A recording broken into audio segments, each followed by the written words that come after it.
Né, nós teremos, né, a discussão, a apresentação e discussão do tema relacionado, né, às possibilidades do uso de softwares na pesquisa qualitativa, né, e para isso é com um grande prazer, uma grande satisfação que nós contamos, né, com a participação da professora doutora Jaqueline Garcia de Almeida Balesteiro, né. A professora Jaqueline é docente contratada aqui da Escola de Enfermagem, do Departamento de Enfermagem Materno, Infantil e Saúde Pública, né. Ela é membro do Grupo de Estudos Epidemiológicos e Operacionais em Tuberculose, né, da Rede Brasileira de Pesquisa em Tuberculose, e ela também é integrante do Grupo de Estudos Qualitativos em Saúde, o GQualis, né, que é liderado pelo professor Pedro Palha, da Escola de Enfermagem. Então, Jaqueline, em nome do Senapec, né, da coordenação do Senapec, nós agradecemos, né, a sua participação, a sua acolhida, né, e a sua disponibilidade em discutir esse tema conosco hoje, né. Também gostaria de agradecer mais uma vez a Lilian, né, que gerencia, coordena todas essas atividades para que elas tenham sucesso, né. Nós já estamos com 74 pessoas conectadas, e também esses eventos, né, que são promovidos, as vagas esgotam rapidamente, né, Lilian? Então, nós tínhamos 250 vagas, então, Sim, foram preenchidas, né? Então, em nome do Senapec, eu dou as boas-vindas a todos que estão conectados.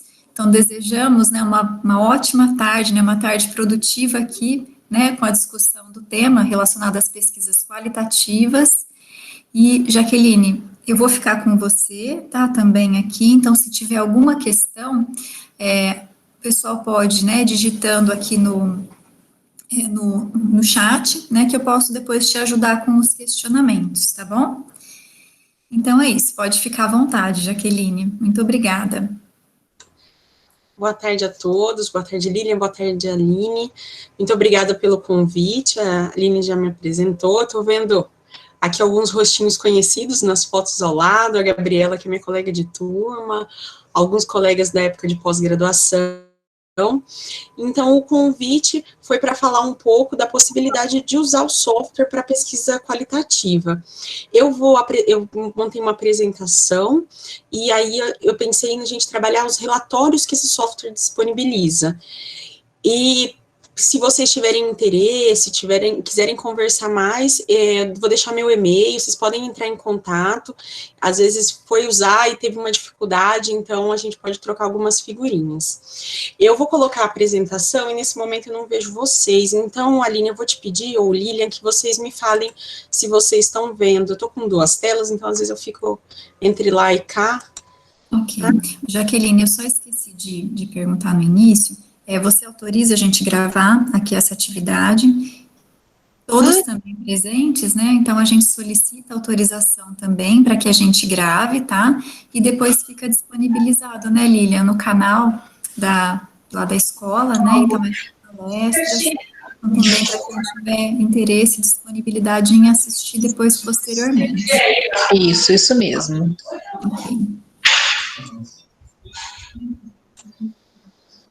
Pode sim, pode fazer a gravação. Ele já tinha conversado. Vocês estão vendo só uma pequenininha, é isso? Deixa eu tirar a exibição. Isso, está aparecendo já, Jaqueline. Só um minutinho. Já não está aparecendo mais, né? Só voltando aqui do começo. Deu certo? Vocês veem? Aparece a sua tela, mas acho que não está no modo apresentação ainda, né? Tá. A gente vê duas telas, a sua e o próximo slide. Agora vocês estão vendo direitinho? Isso, perfeito. Ah, tá ótimo.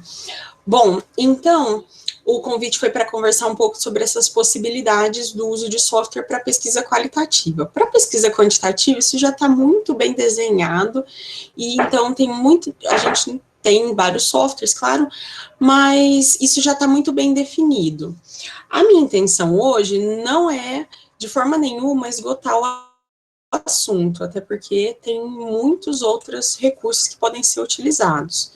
A minha intenção hoje é que a gente problematize um pouco o uso dos softwares na pesquisa qualitativa e o papel do pesquisador, contextualizar as possibilidades oferecidas por alguns softwares, e aí eu queria compartilhar com vocês a minha experiência relacionada a um software específico, que é o Atlas T ou Atlas TI. Eu queria já de cara falar que eu não tenho nenhum conflito de interesse, eu não sou patrocinada por nenhum desses softwares, e aí eu trago a possibilidade diante de uma licença que nosso grupo tem, e que a gente vem trabalhando, eu trabalhei na minha dissertação, tenho apoiado dissertações e teses de alguns colegas, temos trabalhado também com o software para fazer a revisão da literatura. Bom, e aí a primeira pergunta é, eu posso usar um software na pesquisa qualitativa? Isso compromete o método de análise? Substitui o pesquisador? Então, e depois disso, qual é o melhor software? Talvez, chegando no final dessa apresentação, a gente não tenha nenhuma resposta de qual que é o melhor software para isso, mas eu queria só chamar a questão para o método, principalmente, e para o pesquisador. Primeiramente, só destacando que a pesquisa qualitativa, ela tem uma premissa diferente das pesquisas mais pragmáticas, tanto quantitativas observacionais quanto experimentais. A gente tem um fato complexo, então aqui essa imagem simboliza um pouco isso, é uma imagem, então, que algumas pessoas podem estar vendo um senhor calvo, e outras pessoas podem estar vendo um casal com um senhor mais idoso, e uma mulher com uma criança no colo, um cachorro na rua. Então, a gente não quer exatamente, com a pesquisa qualitativa, descrever o fato, mas a interpretação desse fato. Então, os fatos, eles são um componente importante, sem dúvida nenhuma, mas o que o pesquisador está observando é a percepção dos atores em relação a esses fatos. Então, uma definição bem clássica é pensar que a pesquisa qualitativa, ela busca a interpretação dos atores sobre os fatos, práticas e concepções. Com isso, a gente pode ter uma série de dados gerados, que podem ser por meio da entrevista, face a face, seja ela individual ou na forma de grupo focal, fotografias, outras imagens, representações das pessoas acometidas por uma determinada doença relacionada a como ela se percebe com a doença, ou como que ela se percebe diante de uma situação, por exemplo, de isolamento social que a gente vive atualmente. As anotações referentes, as observações do campo, então o diário de campo, as transcrições de entrevistas, ou todo esse material, ou mesmo as entrevistas gravadas, os filmes, enfim, a gente tem um volume, então, quando eu estou falando da pesquisa qualitativa que vai ser inserida nesses softwares, ela é fruto desse compilado grande de dados que a gente tem que gerenciar. E aí, uma das coisas que a gente pode acabar é dessa forma, com uma pilha enorme de papéis que a gente precisa dar um jeito de organizar para poder trazer para quem está lendo o nosso trabalho, seja a nossa dissertação, a nossa tese, ou mesmo os artigos, qual foi, então, a parte essencial que, aos olhos desse pesquisador, refletem as interpretações dos atores sobre os fatos. Que aí cada fato e cada ator vai depender muito de qual que é a pesquisa que vocês estão fazendo e de qual que é o objetivo dessa pesquisa. Então, antes de sair por aí comprando um monte de marca-texto de tudo quanto é cor, ou um monte de etiquetas coloridas, lembre-se do Julius lá, o pai do Chris, que era super econômico em relação a isso. Ou mesmo pensando nessa cena do filme, que a gente pode chegar num laboratório ou numa sala de pesquisa e encontrar uma sala assim, depois desse volume enorme de dados que a gente vai ter que lidar. Então, qual que é a proposta do uso dos softwares? São passar dessa grande complicação, cheio de papéis, para um formato virtual que eu consigo gerenciar essas informações no computador. No mercado, nós temos disponíveis uma série de softwares. Esses 3 aqui que eu destaco são os softwares, talvez, os mais requisitados e que atendem a uma proposta mais ou menos parecida. Então, um deles é o NVivo, ele é o primeiro software, então, disponível, tem vários cursos de formação, o MaxQDA e o Atlas TI, ou Atlas TI. Eles têm, então, a proposta de organização dos dados, de compilação, para se tornar mais palatáveis, a importação de material de outros, então, não só em doc, mas também ele aceita as gravações de áudio, importações do Excel, importações sendo doc ou sendo PDF. Então, eles têm propostas parecidas. O que difere, então? O valor difere, todos eles não funcionam da forma gratuita. Então, a gente tem que fazer o desembolso, tem que comprar uma licença. Qual que é o valor dessa licença? Vocês podem acessar o site de cada um deles e verificar esses valores. Geralmente, esses preços, eles estão em dólar, então, a gente pensando no valor do dólar atualmente, na questão do financiamento das pesquisas, então, isso pode ser um investimento muito caro, e aí vocês podem pensar se compensa ou se não compensa para essa etapa da vida de vocês. E aí, só que todos eles têm versões que são free, que são gratuitas, para demonstração. Então, que vocês podem acessar em cada um dos softwares, vocês vão entrar lá nas páginas, e aí vocês conseguem acessar essas versões de demonstração. O ENovo e o MaxQDA, eles são softwares que ficam por um período disponível, tem todos os recursos do software, mas ele fica por 15 dias, e depois você tem que conectar ele em outra máquina, porque ele não funciona nessa mesma máquina, nesse mesmo IP. Ele precisa, então, depois desse período, ele expira. O que o Atlas tem de vantagem é que ele não expira.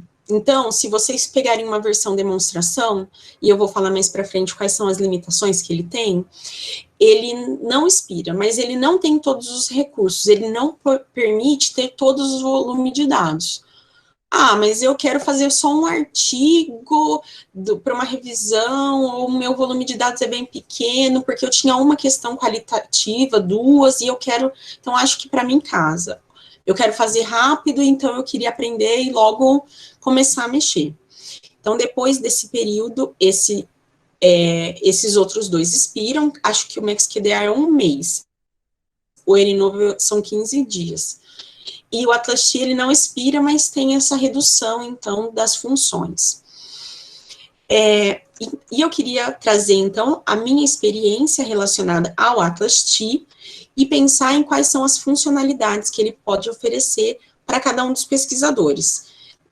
Para esses outros 2 softwares, vão ter nomes diferentes, vão ter funcionalidades diferentes, comandos diferentes, mas, basicamente, eles são mais ou menos parecidos. Então, as possibilidades de encontrar radical das palavras, de fazer nuvem de palavras, de ter de possibilitar, então, a organização dos dados, isso tudo é possível em cada um deles. Vou pegar só um como exemplo. O que eu queria lembrar só é que isso vai depender de muitas coisas para a forma que a gente vai olhar para cada um desses dados. Qual vai ser o meu óculos, seja ele do referencial teórico, mas também do referencial metodológico. A gente tem uma série de métodos usados em pesquisa qualitativa, tanto da produção como depois da análise desses dados, e aí vai depender dos óculos que cada um de vocês está utilizando. Além disso, nós temos um outro software disponível que se propõe a fazer análise de dados qualitativos, que é o Iramutec. ele é gratuito, eu não tenho experiência no uso dele, porque ele tem um viés quantitativo bem forte. Então, esse é um tipo de relatório que eu peguei como exemplo da internet, ele faz por classes de palavras, ele mede frequência das palavras, e aí, além dele, tem o Alcest também, mas o Alcest, se eu não me engano, ele é pago, e para esse momento, e diante da experiência que nosso grupo tem com um tipo de referencial teórico metodológico, a gente não tem se aproximado desse software. Então, ele tem essas possibilidades, mas vocês precisam avaliar de acordo com o que vocês estão precisando, quais são os objetivos do estudo, qual é o objeto, quais são os atores sociais envolvidos, isso vai depender da minha escolha para um software ou outro. O Atlassian, então, é o meu exemplo para esse momento. Ele foi desenvolvido na Alemanha, então, na Universidade de Berlim, e ele tem se mostrado uma importante ferramenta para a análise dos dados qualitativos. Ele permite, então, a importação de um grande volume de dados, sejam eles em texto, imagens, gráficos, áudios, vídeos, e também localização geográfica. Essa é a diferença daqueles outros dois, do NVivo e do MaxQDA. Ele permite, então, a geolocalização, então, nos mapas, de onde esses sujeitos estão falando, de onde esses dados foram produzidos. Ah, mas eu não tenho interesse nisso, porque minha pesquisa não depende disso, ou ela foi realizada num único contexto, num único cenário. Tudo bem, ele é uma funcionalidade a mais, mas ele não precisa necessariamente ser utilizado. Ele permite, então, essa importação de outros formatos que não só texto. E aí ele vai nos fornecer ferramentas para eu gerenciar, extrair, comparar, explorar e agregar os fragmentos mais significativos dos dados. Então, se a gente pensar naquela primeira cena daquela moça presa naquele monte, atrás de uma mesa, com uma pilha de papéis caindo atrás, ele permite, então, uma facilidade para eu recortar, para eu extrair daquele material empírico bruto, volumoso, fruto de 2 anos de coleta de dados, fruto de mais tempo, às vezes. Então, o que eu quero tirar, o que é essencial, o que eu preciso mostrar para o meu estudo. Nós tivemos uma experiência recente, então, que a gente teve 36 sujeitos num estudo do grupo, que foi desenvolvido em Foz do Iguaçu, e um volume muito grande de dados, assim, com entrevistas que tinham 15 páginas de transcrição, e que só foi possível porque a gente tinha usado um software, porque se a gente fosse fazer isso na unha, com certeza não ia achar nem nas mais conceituadas fábricas de marca-texto, todas as cores disponíveis para categorizar, para extrair, para codificar essas informações. Então, ele permite todo esse volume de dados, então, que sejam inseridos, de uma forma que é criativa, porque eu tenho a liberdade de escolher.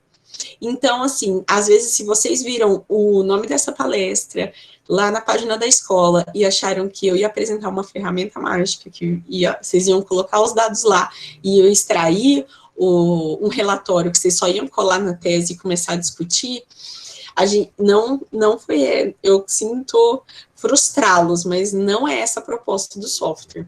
A proposta é que a gente permita, então, a criatividade do pesquisador, a flexibilidade para olhar para cada um desses objetos, para cada um desses atores, e eu colocar os óculos que lhes forem mais convenientes de acordo com os objetivos do estudo e com a proposta de vocês. E permite, então, que isso seja feito de uma forma sistemática. Ele tem sido utilizado em diversas áreas, então, para fazer pesquisa de mercado, na educação, nas artes, nas ciências sociais, literatura e também nas ciências da saúde. Então, para responder uma daquelas perguntas iniciais, qual é o papel do pesquisador, então, quando ele usa um software para analisar os dados, para ajudar na análise qualitativa? O pesquisador é ele é o gerente do processo de análise, é ele que comanda. E o software não substitui. ele é só um auxílio para que a gente não fique perdido no meio de tudo isso. Então, ele não substitui o pesquisador, ele atende a uma necessidade importante, que é a utilização dos dados, para que vocês não se percam num monte de colantes, de post-its e de marca-textos e papéis, cada um nos seus laboratórios de pesquisa. Então, essa proposta do Atlas T, esse é o logo que a gente encontra, e essa é a cara dele. Então, cada uma dessas unidades, eu vou falar, cada uma dessas funções eu vou falar mais para frente. Então, o que é uma unidade hermenêutica, o que significam essas barras. Se a gente tiver tempo, depois de tudo isso, eu posso abrir e mostrar para vocês, mas eu queria explorar mais os relatórios nesse momento, do que a gente fizesse, como o tempo é curto, do que a gente fizesse um treino no software, só para que vocês conheçam, então, quais são essas funcionalidades.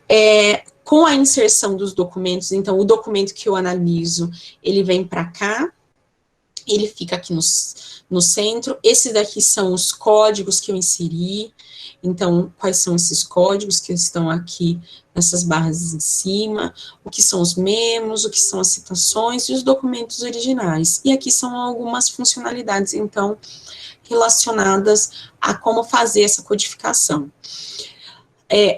Outra diferença dos softwares, por exemplo, a NVivo, eu vi que ele tem um formato muito próximo do Word, do pacote Office. Então, ele é um pouco mais palatável, não estão tantas coisas tão novas para aprender. Esse daqui não, a cara do programa aberto, sendo utilizado é essa daqui. Então, e ele funciona por meio de alguns princípios básicos, que são de codificação, gerar comentários, permitir a recuperação de informação, impressão e formatação, porque o relatório que ele gera é em formato RTF, que pode ser aberto e formatado no Word. Então, a gente não precisa mais ir lá selecionando e fazer uma tabela do Excel, por exemplo, e colando isso. A gente sabe que o Excel é muito bom para número, mas para texto, ele tem uma série de limitações, até porque não foi feito para isso. E muitas vezes a gente faz algumas gambiarras e o que nos tem à mão, e a gente usa o recurso do Excel para ir colando os fragmentos, por exemplo, abrir várias planilhas para ir colando isso. E, então, essa é uma das possibilidades de utilização, porque eu tenho o relatório depois em formato de texto que eu posso utilizar. Esses são, então, alguns recortes, esses aqui do relatório, então, como que ele gera as citações, mas nós vamos ver um exemplo real. Então, e como que ele vai gerar a codificação por meio da criação, então, de um novo código, ou eu posso ter uma lista de códigos pré-definidas anteriormente, coisas que eu já previ, porque eu realizei entrevista, eu sei do que eu estou falando, eu pesquisei, eu olhei, eu vi tudo isso. Então, eu já tenho algumas coisas em mente previamente. Então, eu posso já criar uma lista e ir inserindo dessa lista os códigos de acordo com as citações e as passagens que vão se apresentando. E, além disso, ele tem um recurso da formação que a gente consiga escrever memórias, então, comentários que vão ser disponibilizados. Mas para que tudo isso?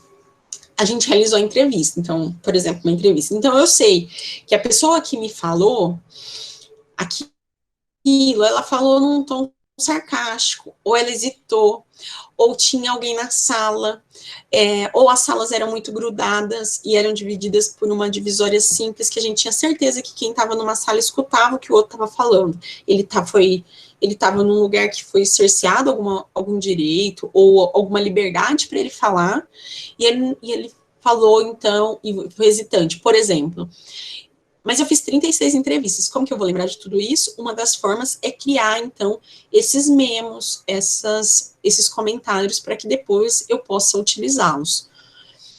Isso vai ser útil para eu falar de linguagem não verbal, para falar de interrupção, para trazer algumas coisas já do meu diário de campo, para dentro, então, da minha pesquisa.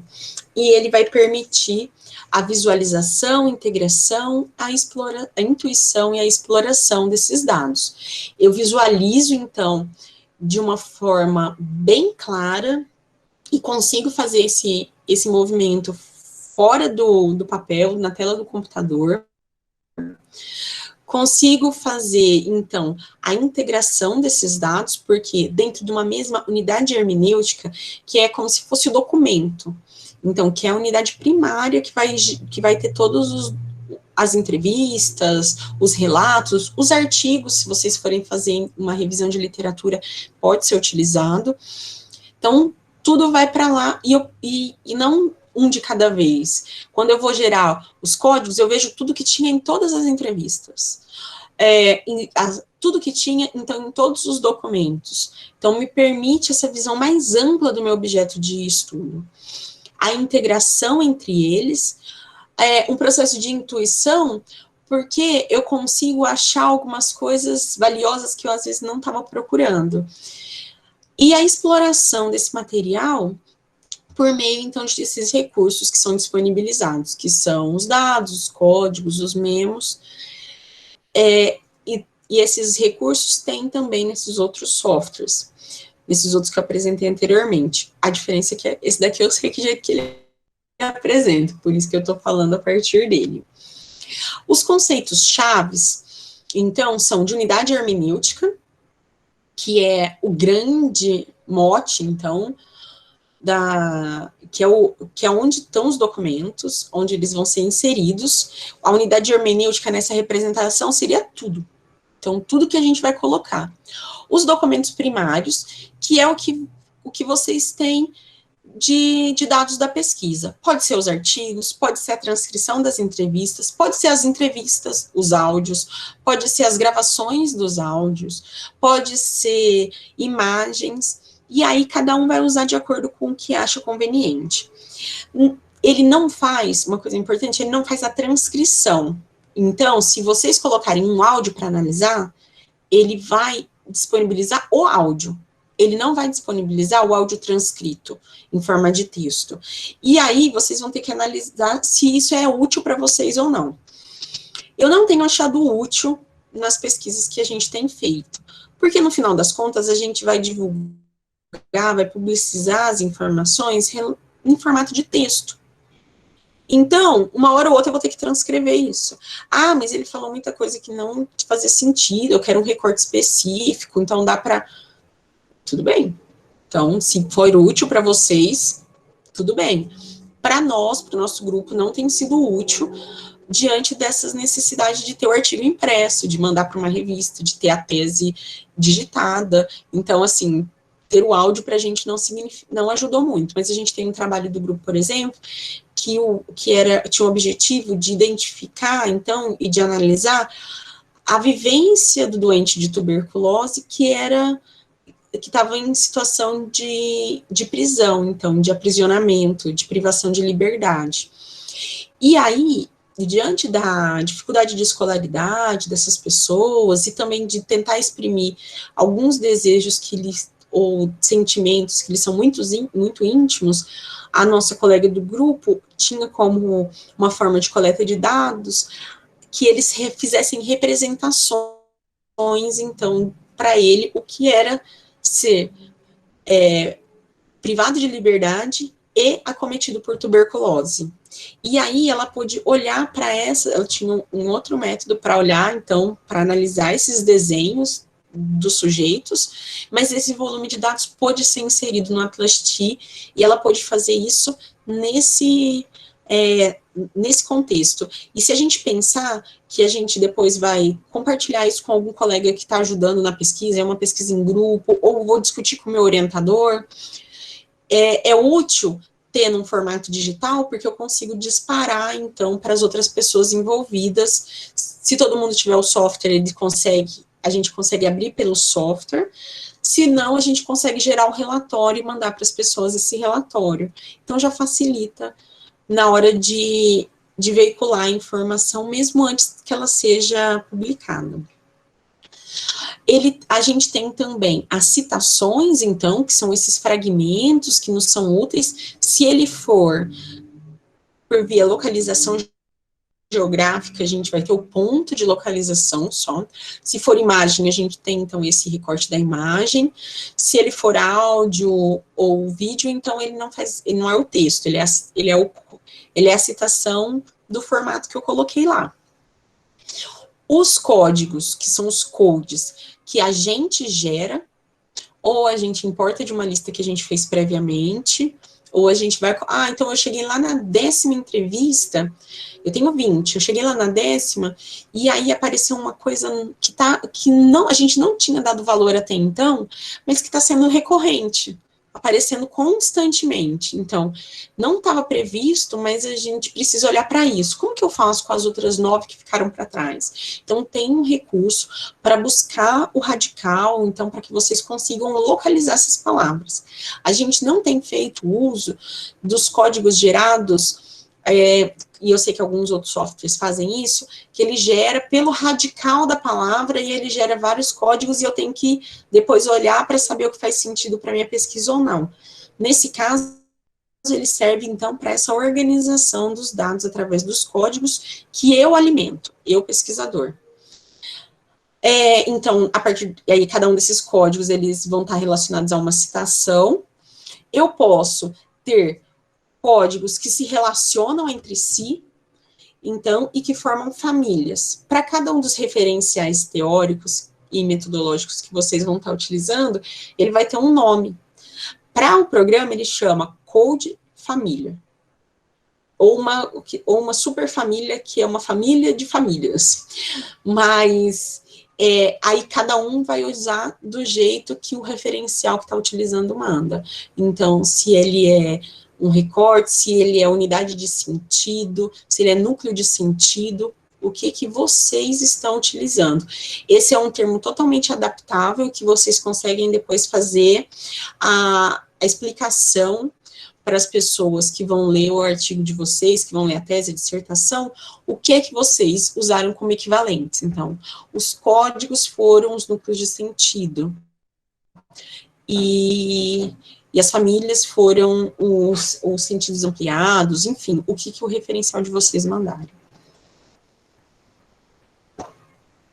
E aí eu também posso gerar conexões entre eles. São essas setinhas que vão para lá e para cá, então eu consigo falar que eles estão associados, que eles estão relacionados a causa e efeito. Então, não a mesma causa e efeito que a gente vê no estudo epidemiológico, por exemplo. Mas, assim, ele disse isso, levou a dizer tal coisa, então a gente pode gerar essas, ou equivalência, ou mesmo coisas, então, para uma pessoa, para um entrevistado, ele diz que a proximidade do serviço de saúde, por exemplo, levar a medicação na casa dele é uma coisa que é muito ruim, que ele se sente muito exposto, que é a pior parte do tratamento, que tem vontade de parar de fazer o tratamento para não ter gente na casa dele levando remédio. E para outra pessoa pode ser assim, nossa, ainda bem que tem alguém aqui, porque não é fácil tomar remédio todo dia, durante 6 meses, se não fosse esse profissional que vem aqui, e ele vem, aí ele entra, ele toma uma água, toma um café, conversa comigo, eu fico tão sozinho, então ele me ajuda não só a tomar o remédio, mas também a melhorar minha qualidade de vida, por exemplo. Então, são alguns, são algumas coisas, é o mesmo código, por exemplo, tratamento diretamente observado para tuberculose. Mas eles são contraditórios, né? Um está em oposição ao outro. Esse tipo de relação eu posso estabelecer entre eles.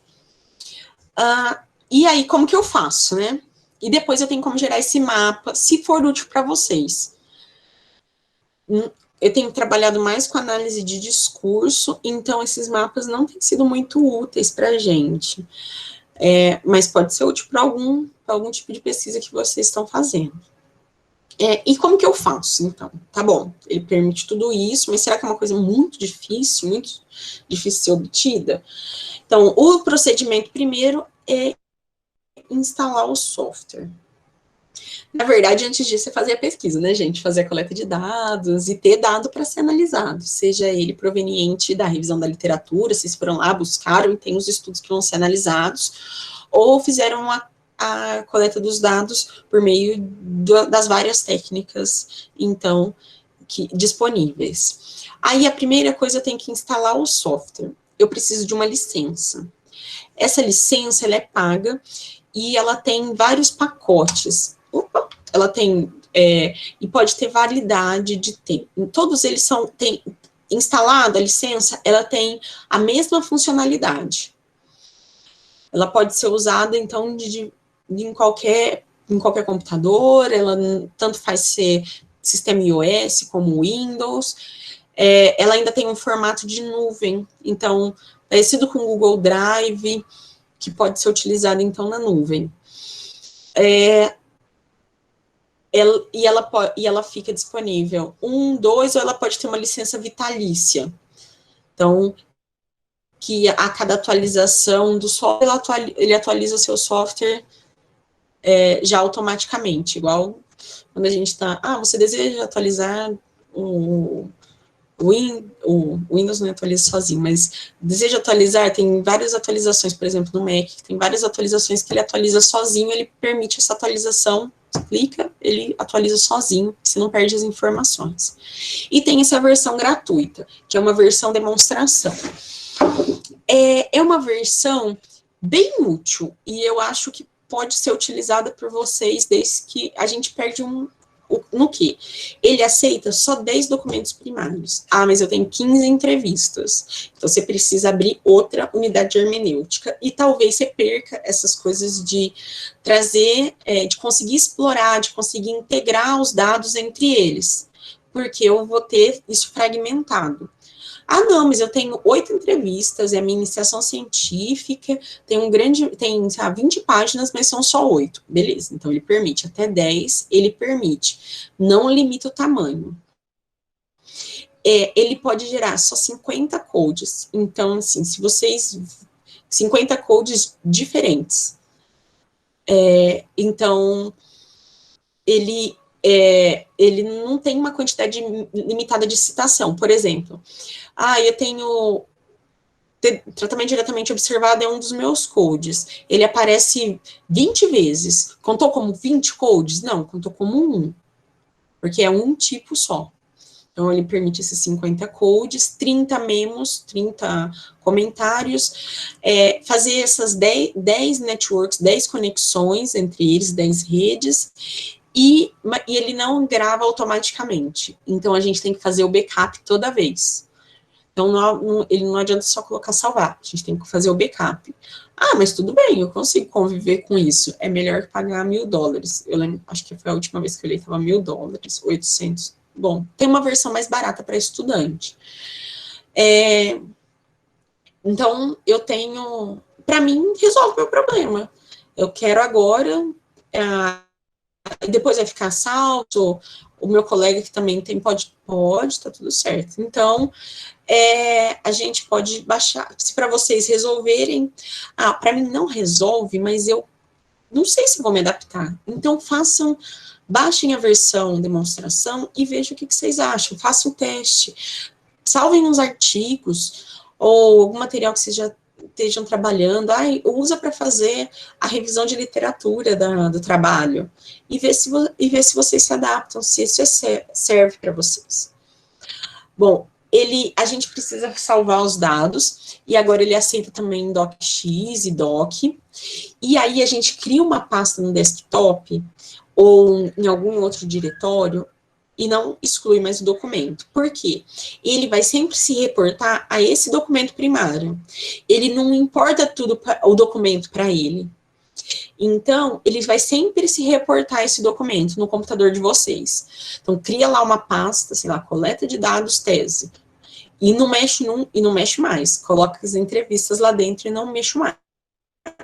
O que é importante? Independente do formato, se ele é RTF, se ele é DOC, se ele é DocX, independente do formato que eu estou utilizando, quando eu coloco o documento lá na página do Atlas T, ele enxerga como se tudo fosse PDF. Eu não consigo mais modificar o texto. Então, só para dar algumas dicas mais de qual que é o papel do pesquisador. O papel do pesquisador, inclusive, é fazer toda essa leitura exaustiva, é conferir essa transcrição, é conferir esses dados, é identificar se eu consigo selecionar certinho o que é o entrevistador, o que é o participante, ou se for um grupo focal, o que são os participantes que eu estou utilizando. Isso é muito importante, porque se vocês digitarem coisa errada, se tiver palavra incompleta, ele vai só pegar do que está lá e gerar os relatórios, e codificar o que está lá. Se não tiver compreensível, então, o papel do pesquisador é, antes de tudo, trabalhar esses dados. Então, fazer as transcrições da forma que ele está acostumado a trabalhar, da forma que lhe é conveniente, o que é o entrevistador, o que é o entrevistado, quais são os participantes. Então, trabalhar esse dado, salvar ele lá e esquecer dele, não mexer mais nele. Outro passo importante que faz parte do papel do pesquisador é desenhar, então, quais vão ser as categorias de análises, as categorias operacionais, de acordo com os referenciais teóricos que vocês têm utilizado. Então, e criar uma categoria operacional, porque na hora que eu vou olhar, eu posso ter o nome da categoria e vou ter um espaço para criar essa discussão, para criar essa descrição. Por exemplo, participação social. E aí eu tenho 30 entrevistas, cada uma deu 20 páginas, deu 10 páginas, sei lá. É um volume muito grande de dados, eu nunca vou conseguir analisar tudo numa sentada. Eu vou pegar e vou olhar para tudo e vou, pá, acabou. Isso vai demorar um tempo. Vai depender, claro, do cronograma de vocês e da disponibilidade para olhar para isso. Aí, eu esqueci o que era participação social. E aí, quando eu fui olhar, eu coloco controle social. E aí eu crio duas coisas que poderiam estar juntas, por exemplo, formando o mesmo code. Então, criar essas categorias operacionais são muito importantes lá para o corpo de trabalho de vocês. E aí, descrever isso. Tem um espaço lá dentro, eu vou mostrar daqui a pouquinho, para a gente descrever. Porque quando eu voltar, quando eu revisitar isso, eu vou olhar o que eu chamei de participação social operacionalmente. E aí eu incluo, então, os dados dos documentos primários. O que vão ser os documentos primários? Todos aqueles modelos que a gente já citou. Eu coloco esses documentos primários, então, de duas formas. Eu posso criar, então, aqui dentro como documentos, e aí ele abre esses documentos primários. Uma dica é já ir salvando as entrevistas, por exemplo, com o código do participante que eu quero. Porque depois ele vai se reportar no relatório ao nome do documento. Então, isso tem facilitado bastante, porque aí a gente não salva dois nomes diferentes, depois não sabe o que era o quê. Então, é uma codificação, todo esse já é um trabalho antes, que o software não faz pela gente. Então, o papel do pesquisador é muito relevante. Essencial, na verdade. Então, unidade hermenêutica vai ser esse espaço de armazenamento, essa unidade de armazenamento dos elementos, que vai aceitar todos esses formatos, inclusive o que não está aí, que é o formato de localização geográfica, e vai lá se reportar no mapa. O que eu pesquisador, tenho que fazer? Tenho que descobrir quais são as passagens, os trechos, os recortes, que são relevantes, que são as citações. Então, nesse exemplo aqui, a gente tem que eu destaquei, então estava no doc, tá vendo? Ele tá em vermelho, que é o pesquisador, em azul, que é o participante. E aí, eu tenho, então, uma pergunta: como o senhor acha que pegou tuberculose? Eu só peguei esse problema devido à extravagância que eu fazia. Eu não comia, tinha um restinho para cá, fumava muito, tarará, tananã, tananã. Então, o que me serve? Eu acho que esse é o espaço, esse é o trecho, a passagem que é relevante. Seleciono, clico com o botão direito e vai aparecer essa janelinha aqui, que é a janelinha de codificação. Aí eu posso criar citações a partir daqui. Se eu criar até o G, se eu selecionar só até o G, Ele vai só até aqui. E aí, como que eu vou chamar, então, só para aumentar isso? Então, como que eu vou chamar esses códigos?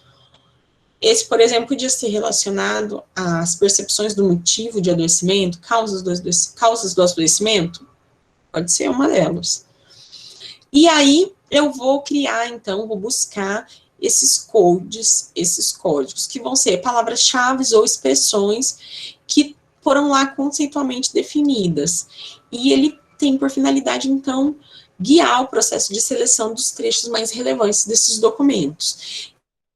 E os memos, que são essas memórias, que são essas anotações que eu faço, que vão me ajudar a analisar os dados, ou para o que eu estava pensando naquele dia, que foi diferente, então uma nota que eu preciso colocar.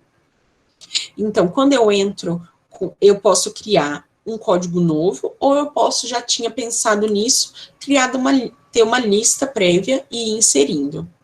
Então, e aí, do lado do trecho, aqui, eu posso selecionar esse trecho, do lado do trecho, eu vou ter aqui o nome, então, do code.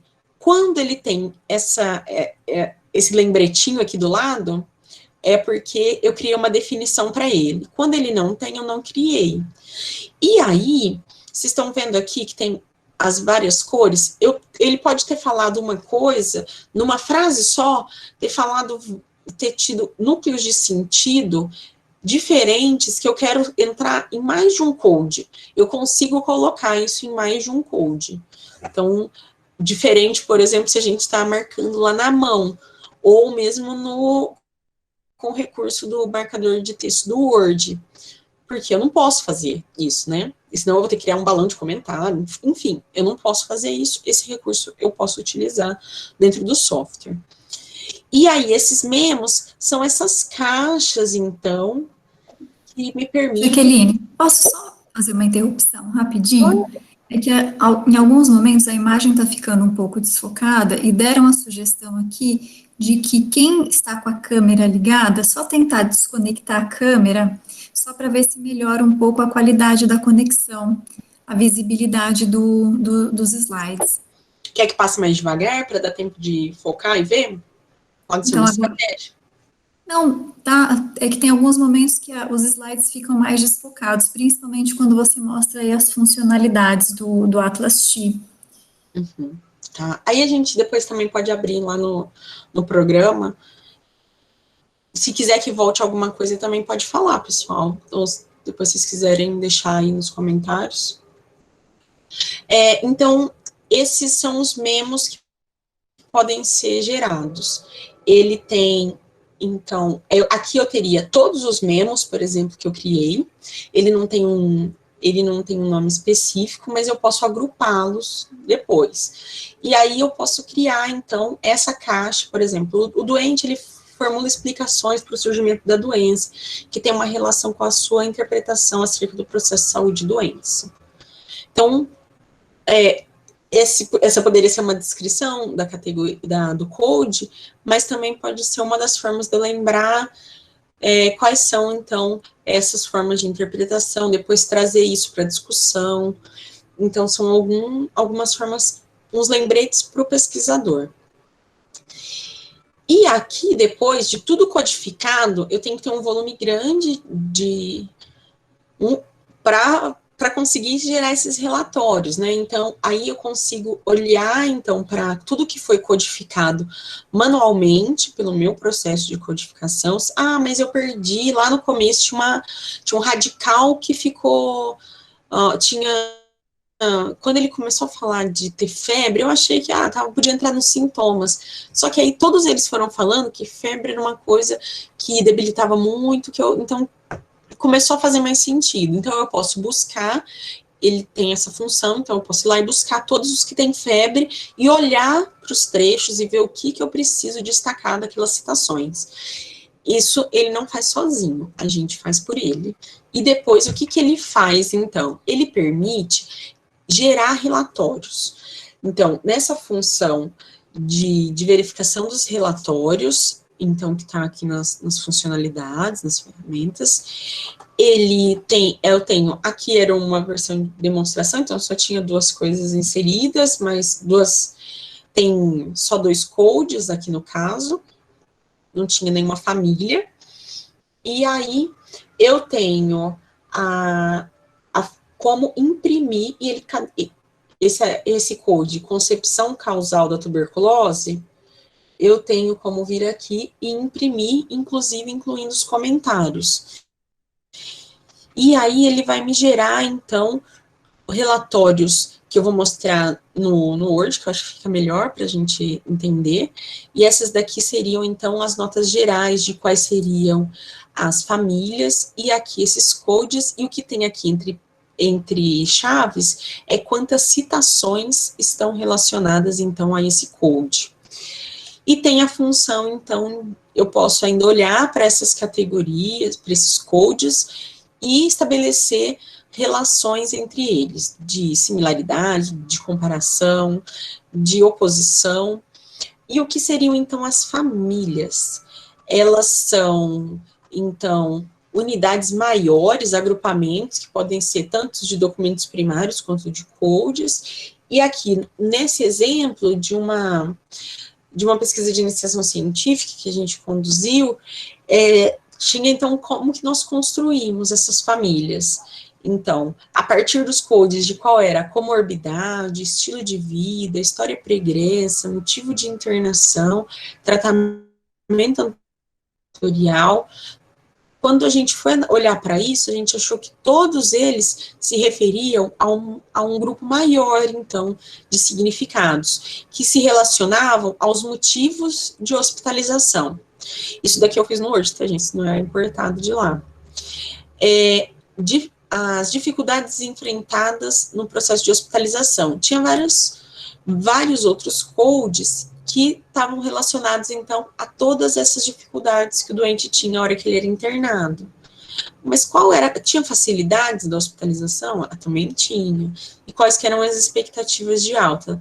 E quais eram os codes relacionados, então, a esse estudo especificamente? Esse foi um estudo conduzido num hospital de longa permanência para tuberculose, em que as pessoas com tuberculose multiresistente, que é uma forma de acometimento mais grave, que exige drogas, então, não usuais por um período prolongado, e que ficavam internados no mínimo 2 anos, meses. Então, a gente queria entender o que significava para aquelas pessoas estar ali internado.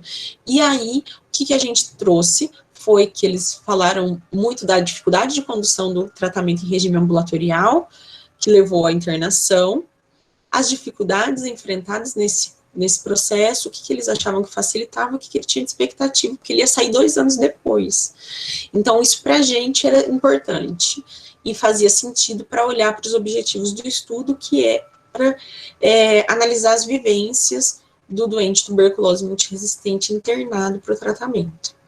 Além disso, ele tem uma série de outros recursos, que são a formação de nuvens de palavras, a contagem, então, a frequência das palavras, que pode ser útil ou não para vocês, e a ferramenta de geolocalização. E aí a gente pensa assim, tá, e na hora de publicar tudo isso? Então, a gente tem algumas experiências. Antes só de terminar aqui, eu queria mostrar para vocês, então, essa daqui é a cara do software. Vou abrir ele aqui, que talvez fique mais fácil de todo mundo enxergar do que estava no slide. Essa versão que eu tenho aqui é a versão 7, mas a gente está na versão 8. E aqui eu tenho no projeto, então, como abrir uma nova unidade hermenêutica, então, que é um espaço em branco, ele pergunta se eu quero atualizar. Então, ele fala, então, o que eu tenho aqui de funcionalidade, ele me fala essa unidade que está em branco, e aqui é onde eu teria os documentos primários, os frutos de entrevistas, dos artigos, enfim. Eu já tinha preparado algumas coisas anteriormente para mostrar, então eu adiciono novos documentos daqui de onde eu escolhi. Eu já tinha colocado aqui como PDocs, então eu tinha separado artigos aqui para mostrar o formato, então, em PDF, e tenho também uns documentos de de Word. E aí eu venho aqui para abrir, e aí ele importa. Um deles não pode ser importado, que estava como docx, porque essa minha versão é um pouco mais antiga, e ela precisava estar em RTF. É muito fácil mudar isso, assim, só a gente abrir o documento e salvar como RTF. Vai ter todos os documentos que eu inseri aqui. O que eu tinha falado para vocês era, por exemplo, já salvar, já pensar nessa ordem, na hora de salvar, que isso bata, para não ter conflitos depois. Então, o que era o... Por exemplo, se foi tudo vai ser chamado de S1, então já salva tudo na ordem certinha para que tenha salvo aqui, coisa que eu falei anteriormente, não fiz na hora de mostrar. Porque eu queria mostrar para vocês, então, todos esses documentos. Quando eu clico, olha aqui embaixo, eu já tenho, então, por exemplo, esse artigo do Aires aberto. Então, aqui estão todos os meus documentos. E aí, tanto faz se ele é texto ou se ele é PDF. O que está aqui dentro, eu não consigo mais mexer. Eu tenho que preparar muito bem esse documento para ser inserido, então. Aqui, como eu não tenho nada selecionado, não tem nada nas citações, mas se tivesse, elas estariam aqui. E como que eu faço, então, essas citações? Eu estou usando esse esses artigos, eles fazem parte da minha da revisão da minha tese.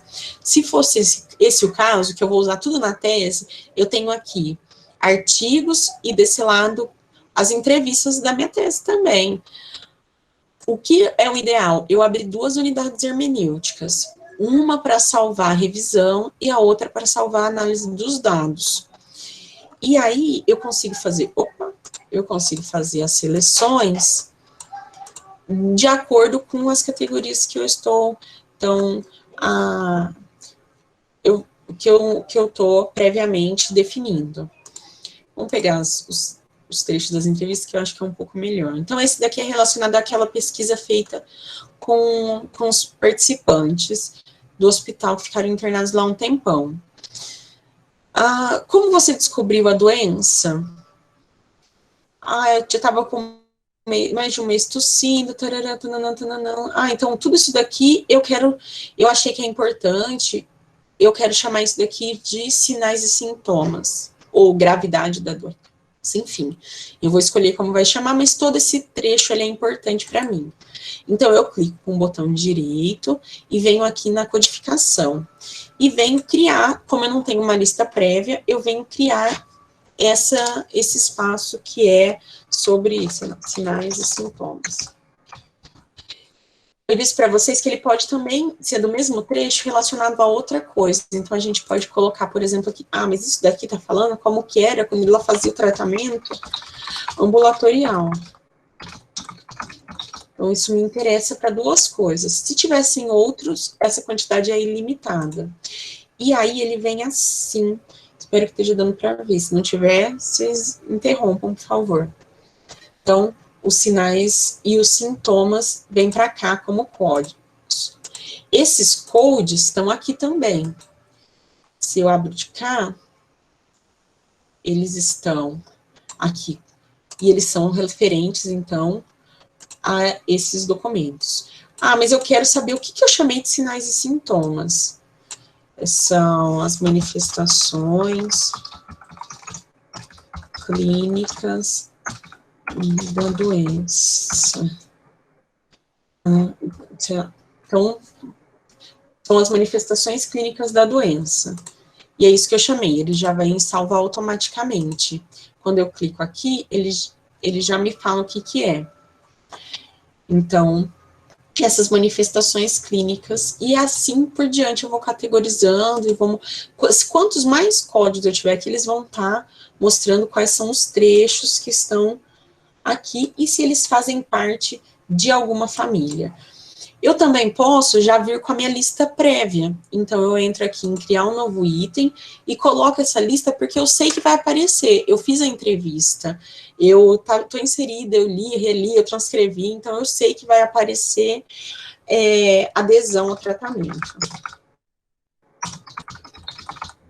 ambulatorial. Eu sei que vai aparecer que vai aparecer distanciamento da família. Eu sei que eles me falaram que uma coisa que me marcou muito, que foi a questão da rigidez das regras do hospitalares. Rigidez de regras e normas. Eu sei que vai aparecer, e também falou muito, sobre o volume de fármacos, então, sobre as drogas injetáveis, medicamentos. Então, esses são, então, vários códigos que eu fui criando, e ainda não tem nenhuma citação atribuída a ele, porque eu ainda não fiz essa codificação. Ele não vai lá sozinho, ele não roda os dados, vai lá sozinho e acha. E uma outra funcionalidade, então, seria de famílias, o agrupamento dessas famílias. Quando eu entro aqui para abrir o gerenciador de famílias, eu tenho, então, nenhuma família, por exemplo, mas eu quero falar sobre as dificuldades da internação. Então, tá aqui. É uma família. Quais são os codes que eu tenho disponíveis que eu posso colocar nessas famílias? Então, ele está falando das dificuldades, é o distanciamento da família, eu passo para lá, a rigidez das normas, os medicamentos injetáveis que ele faz uso no hospital, então isso faz parte, tudo isso faz parte dessa família, que eu também posso definir aqui o que ela é, quando eu clico nela, eu posso definir, então, são aspectos relacionados às necessidades dos doentes, de contato social, dificuldades de seguir normas e rotinas pré-estabelecidas, e assim por diante. Eu acho que isso é um recurso importante, porque a gente nunca faz de uma vez só, então esse é um recurso bem importante para a gente olhar, então, o que pode ser atribuído a essas famílias. Eu posso gerar a relação, então, entre elas. Então, essas dificuldades de internação, quais são, de que jeito que elas se relacionam. Então, elas levam um ao outro, qual que é a relação entre elas? Eu tenho como disponibilizar isso graficamente. Posso estabelecer, então, especificamente, ou não estabelecer ou posso colocar de outras famílias e criar essa relação. Como a gente não tem um volume grande de dados aqui, a gente fica muito limitado na hora de gerar relatórios, por exemplo, mas esse é uma forma gráfica, visual de olhar para esses. Aí ele pergunta se eu quero salvar, tá? Salvar, então, dificuldades de internação. Quando eu venho para criar outra família, que pode ser do tratamento no município de origem, por exemplo, eu quero criar uma outra família. Todos os codes ficam disponíveis para eu criar. Então, coisa que estava lá em dificuldade de adesão, de distanciamento, né, tá tudo aqui de volta, ó. Tudo que eu criei tá aqui de volta. Eu posso criar aqui nessa família. Posso estar junto, pode colocar nessa mesma família. Vocês têm que ver o que é útil para cada um. Se isso vale a pena ser colocado em mais de uma família ou não. E aí eu posso gerar os relatórios que vão estar nessa lupa aqui, que pode ser geral, eu posso selecionar as famílias e aí mandar para lá.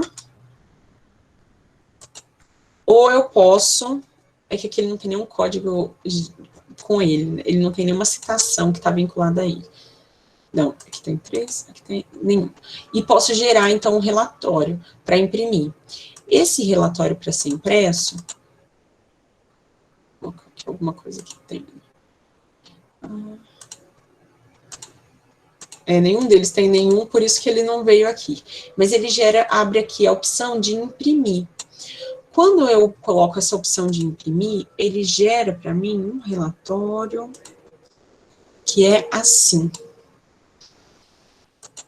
Que ele tá no formato RTF, mas ele é aberto no Word. E aí eu tenho, então, esse relatório que eu posso trocar aqui e colocar, por exemplo, o nome da família, posso dar um outro título, fala de qual que é a unidade de hermenêutica, por exemplo, análise dos resultados da tese, e qual foi, então, o code que ele está relacionado. Esses daqui são só 2 exemplos bem curtinhos, só para a gente ter uma noção de como que esses relatórios são gerados.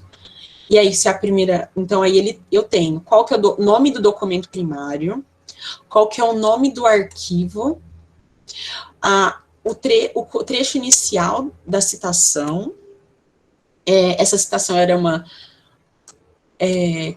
essa é uma codificação interna que ele gera para conseguir localizar, então, qual que é esse trecho. Ele está relacionado ao code tratamento, dentro da família tratamento da TBMR.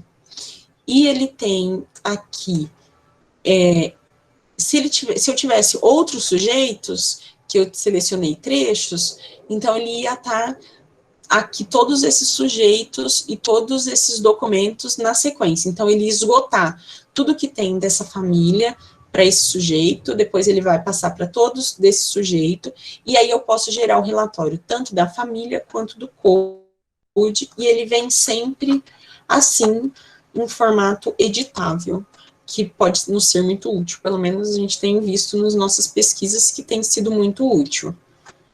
E aí, uma outra dúvida, então, qual que é o papel do pesquisador para utilizar esses softwares? Ele é primordial, ele é o maestro que vai reger que jeito que o software tem que trabalhar. O que a gente tem tido de experiência na hora que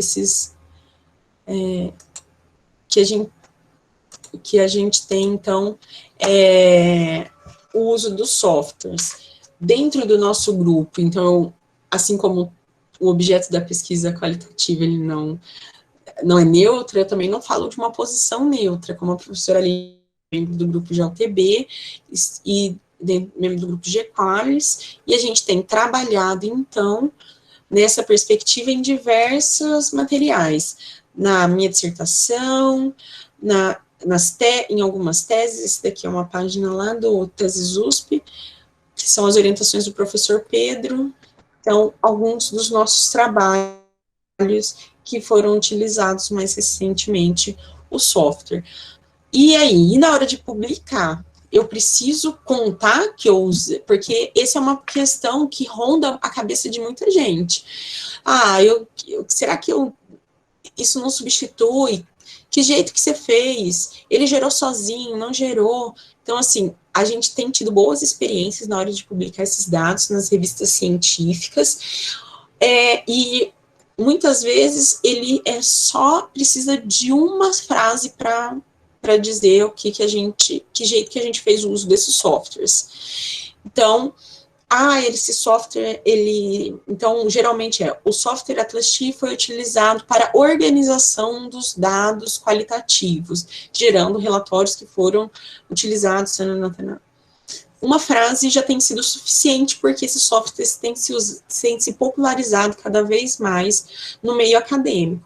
E esses são alguns exemplos dos trabalhos publicados pelo nosso grupo, que tem utilizado, então, esse software para análise dos dados. Bom, era isso o que eu tinha para falar para vocês. Eu estou disponível para as dúvidas, para os comentários, se alguma coisa que não ficou claro, se passou muito rápido, para que a gente possa discutir.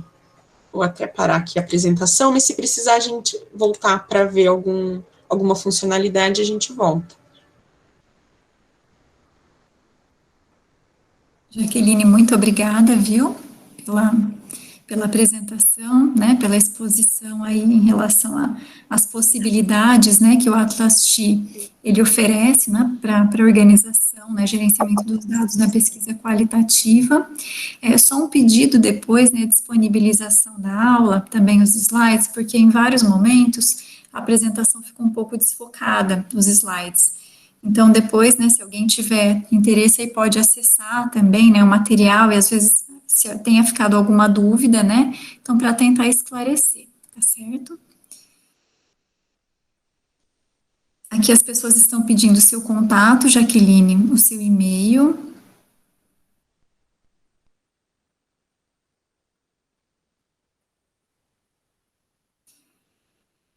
E Jaqueline, eu anotei aqui, então, de acordo com alguns questionamentos, né, que os participantes fizeram, então eu vi que teve uma questão aqui relacionada, um comentário, na verdade, do Aleph, né, Diogo da Silva Santana, que falou um pouco também do outro software, né, que é o Iramutec, né, que ele também é um software interessante e que ele permite, né, classificações dos dados, né, na modalidade hierárquica descendente, com nuvens de palavras, similitude também. Então, foi um comentário dele. E teve uma pergunta, Jaqueline, do Delmo de Carvalho Alencar, que ele perguntou se você conhece ou indica algum software que permita coletar postagens de membros de comunidades virtuais do Facebook. Não sei se eu entendi bem a pergunta, se é para coleta ou para organização. Uhum. O Atlas Chi possibilita isso, e o NVivo também. O Iramutec foi bem lembrado. Ele faz uma série de análises, então, relacionadas à frequência, mas também à importância, e tudo está relacionado ao papel também do pesquisador, né, de julgar quais são esses dados que lhes são úteis para a pesquisa. Mas, como eu disse anteriormente, eu não tenho tido experiência, porque a gente trabalha com um referencial teórico-metodológico que prevê a análise em profundidade, e a gente não teve experiência de propor, então a gente não conseguiu usar essas análises em profundidade desse software específico, mas tem várias outras possibilidades de análises, e vocês têm vários tutoriais, ele é um pacote gratuito, que tem, então, totalmente em português, que tem uma quantidade, um dicionário em português bem grande, bem volumoso, então tem várias possibilidades. Então, tem formas e formas de utilizá-lo. Tudo isso vai depender para que vocês querem utilizar. As versões mais novas do Atlas Chi possibilitam essas importações de Twitter, Facebook, Instagram, que às vezes são mídias sociais que vocês vão utilizar e que vão crescer em importância nos estudos. E o NVivo tem isso bem estruturadinho, assim, ele faz numa forma bem palatável. O grande problema é que eu não sou um expert em NVivo, eu tenho utilizado mais esse software, porque vocês vão ver que a hora que a gente se descobre em um desses universos, a gente não usa muito mais o outro, porque se ele é funcional e atende às suas necessidades, você acaba ficando mais treinada e habituada para aquela linguagem, mas o NVivo possibilita, e tem pessoas com experiência, não sei se aqui agora, mas a Bruna, por exemplo, do grupo da professora Silvia Gabriel, ela tem bastante experiência com o uso né, ela não está aqui, mas tem de outros grupos da escola que tem bastante experiência, que também seria uma oportunidade interessante de conhecer, e eles têm essas versões gratuitas que vocês conseguem utilizar e ver o que vocês mais se adaptam. Então, foi aquilo que eu falei, a gente não vai conseguir, o grupo do professor Lucas Mello, a Silvana está dizendo que também tem. Então, a gente não vai conseguir responder qual que é o melhor. A gente só mostra e vocês vão ter que saber o que vai ser o melhor para cada um que tem utilizado e para cada um dos estudos. Às vezes o que serviu para um não vai servir exatamente para o outro. Aí a Lina, tem alguma pergunta antes, Aline? Tem software gratuito que faça a transcrição dos dados? Tem software gratuito que faz transcrição dos dados.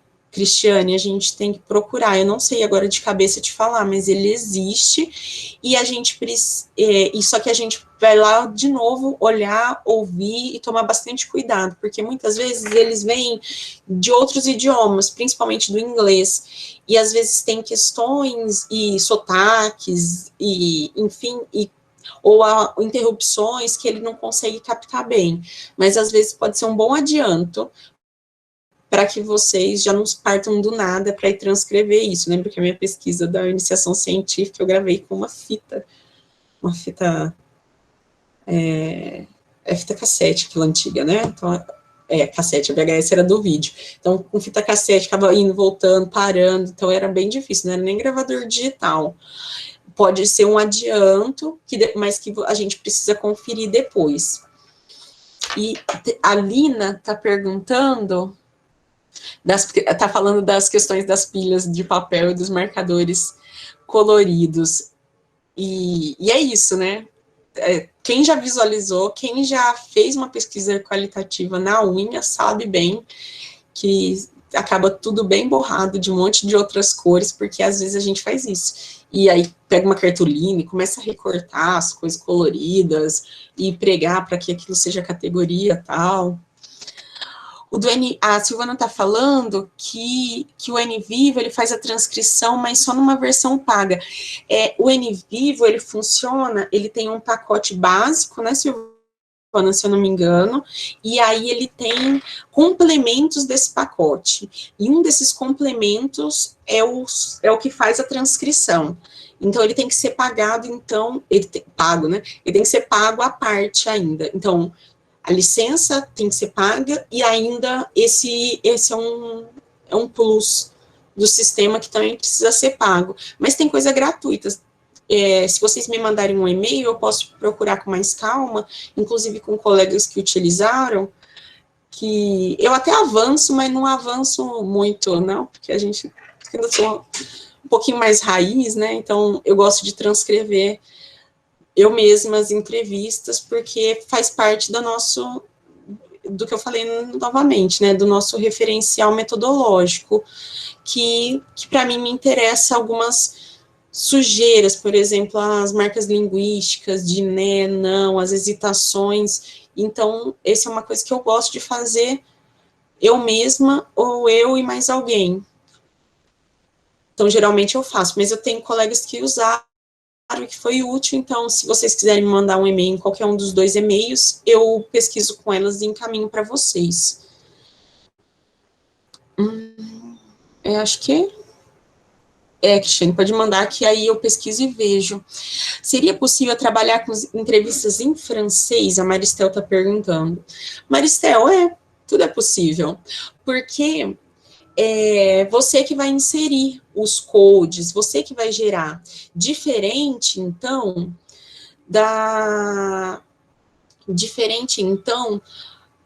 do Iramutec, por exemplo, ou de alguns recursos que o NVivo tem, que ele mesmo gera alguns códigos e aí depois a gente tem que filtrar.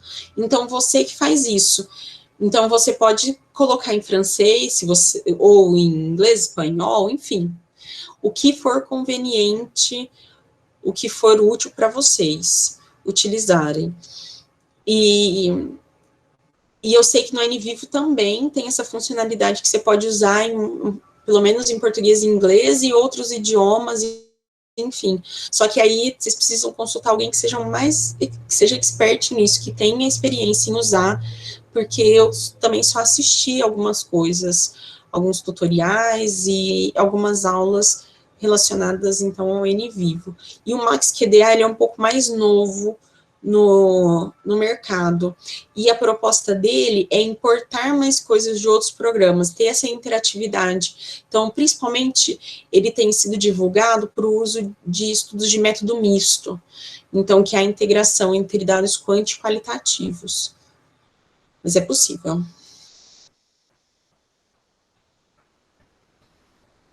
A Ana Paula perguntou se eu tiro as marcas de linguagem. Eu não tiro, geralmente, porque faz parte do referencial metodológico que a gente usa, teórico-metodológico. É por isso que eu não tiro as marcas de linguagem. Mas, se for interessante para vocês...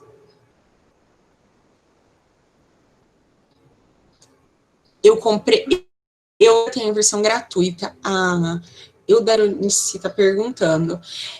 Aqui, em casa, eu tenho a versão gratuita. A gente tem a versão paga nos computadores da sala de pesquisa, do laboratório. É do laboratório do professor Pedro Palha, o laboratório 153 da escola, do grupo G-Qualis. Então, o grupo tem uma licença paga. Eu tenho uma versão não paga nesse computador que eu uso exatamente para fazer essas... Na verdade, eu nem tinha aqui. Quando a gente precisava, eu estava sempre na sala, a gente usava sempre o computador de lá. Mas agora, com essa demanda dos cursos de aulas, cursos à distância, eu preciso ter aqui. Então, eu volto para uma disciplina da professora Graça, por exemplo, agora no segundo semestre, da professora Angelina, que a gente fazia a instalação da versão demonstração nos computadores lá do laboratório de informática, na teleenfermagem, e faz exercício em sala para tentar manusear o software. E então, por isso eu não tinha o software em casa, mas a gente tem a possibilidade, inclusive, de trabalhar em parceria com outros grupos, porque a gente sabe que a licença é cara, que pode ser um investimento que só uma pessoa, às vezes, usou, não faz parte das conduções do grupo, ou que o grupo quer ter familiaridade, então é possível usar em conjunto, a gente sempre marcou horário, teve gente, inclusive, de outras unidades, de outras universidades que iam na sala usar. Então, a licença foi paga com dinheiro de projeto, então é do grupo, não é minha pessoal. Pessoal, eu tenho só a versão demonstração. O NVivo é usado para métodos mistos? Eu acredito que possa ser utilizado, mas eu não tenho essa familiaridade, essa fluência no NVivo para dizer, mas eu acredito que sim, porque ele permite uma série de documentos, inclusive planilhas do Excel. Então, a versão gratuita atende às exigências da minha pesquisa? Da minha pesquisa, não. Eu gravei aqui para poder fazer as aulas com vocês, mas eu poderia, na versão gratuita, criar várias unidades hermenêuticas, por exemplo, e depois fazer essa integração na mão, olhando para os dados. Essa é uma possibilidade. Não facilita 100%, mas já me adianta, e às vezes, custo efetivamente é melhor do que olhar só do que ter que pagar e desembolsar um valor considerável por uma licença. Mas a gente pode também trabalhar em parceria, se alguém tiver, por exemplo, quer usar, olhou a versão demonstração, quer tentar, a gente pode, depois dessa situação pandêmica passada, de distanciamento social, a gente pode marcar horário, ir para a sala e trabalhar em conjunto com outros grupos de pesquisa sem problemas.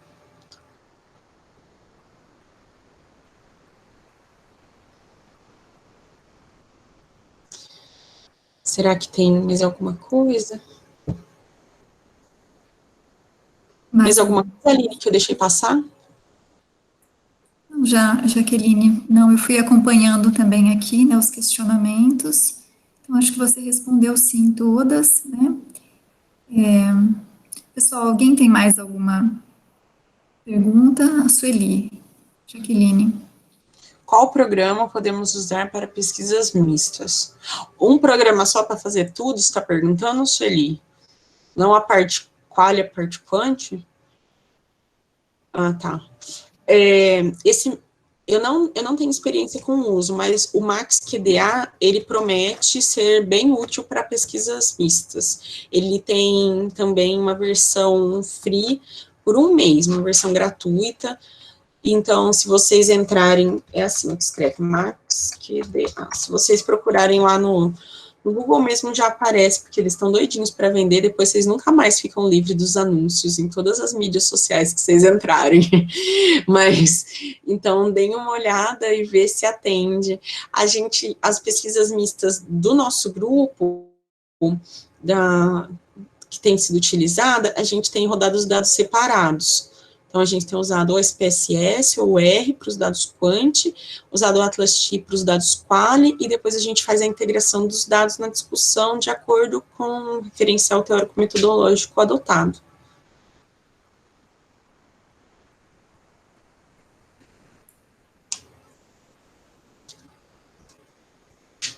Acho que é isso, né? Bem, a Jaqueline também deixou o e-mail dela, né? Se alguém tiver mais alguma dúvida ou algum questionamento, né, Jaqueline? Então, vocês podem encaminhar, né? Lilian, tem mais alguma orientação? Não? O microfone, Lilian, está desligado. Desculpa. Eu ia pedir para a professora Jaqueline também, né, para disponibilizar no e-mail do Senapec os slides, porque a hora que eu passar para o Williams para fazer a edição, aí ele vê o que ele faz para colocar, para ajustar, tá bom? Obrigada, professoras. Combinado. Bem, mais uma vez, eu gostaria de agradecer, então, né, Jaqueline, a sua presença, a sua participação, né, agradecer também a todas as pessoas que compartilharam, né, esse período conosco, né, discussão, e até o próximo evento, né, Lilian, agora em setembro, né? Não, agora é dia 24, tem o da professora Rosana. Verdade, dia 24. Dia 24. De instrumentos de coletas de pesquisas quali, né? Quantitativa. Isso. Então, tá bom. Pessoal, muito obrigada mais uma vez, né? E até a próxima. Muito obrigada, viu? Tchau, tchau, pessoal. Obrigada. Bom revê-los, pelo menos em fotinhos e vídeos.